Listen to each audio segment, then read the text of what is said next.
کل رات کو ناصر آباد میں کچھ شرپسند عناصر نے ISI کا نام لے کے بندوقوں کے ساتھ اور وائرلیس سیٹ سمیت یہاں آ کے 3 طالب علموں کو ناصر آباد سے اغوا کیا، اور ہم شکریہ ادا کرتے ہیں ناصر آباد پولیس کی، جنہوں نے ناصر آباد پل پر ان کو پکڑ لیا، اور جیسے پکڑتے ہی انہوں نے جو ISI کا نام لے رہے تھے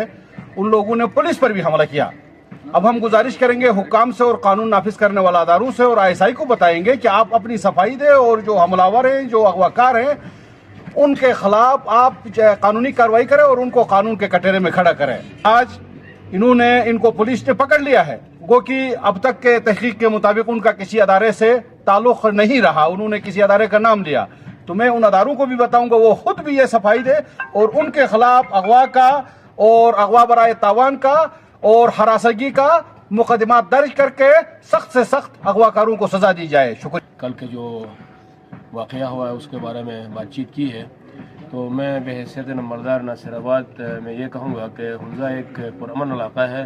اور آج کل جو بڑھتی ہوئی یہاں پر جو جرائم پیش آ رہے ہیں، ان میں اگر ہم پیش رفت نہیں کریں گے، ان کی کانکنی نہیں کریں گے، ان کو روکیں گے نہیں، تو کل کو یہ جو ہے ایک کراچی اور دوسرے بڑے شہروں کی طرح جو ہے نا اس طرح کے کیسز رپورٹ ہوں گے جو ہمیں سنبھالنا مشکل ہوگا۔ کل رات کو جو ہے یہاں کا ایک ہمارا اپنے گاؤں کا ہی ایک لڑکا ہے جسے ہم انشاءاللہ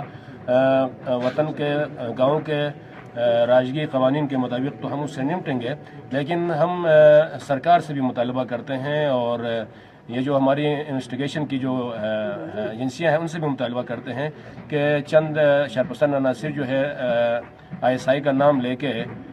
میں نے خود ان بچوں سے ملا ہوں 3 سے تھانے میں، انہوں نے بتایا کہ ہمیں گھر سے اٹھایا گیا ہے، ISI کا نام لیا گیا ہے، جو بھی ہے اس میں ملوث اس سے خود جو ہے ISI بھی نمٹے گی اور اپنے آپ کو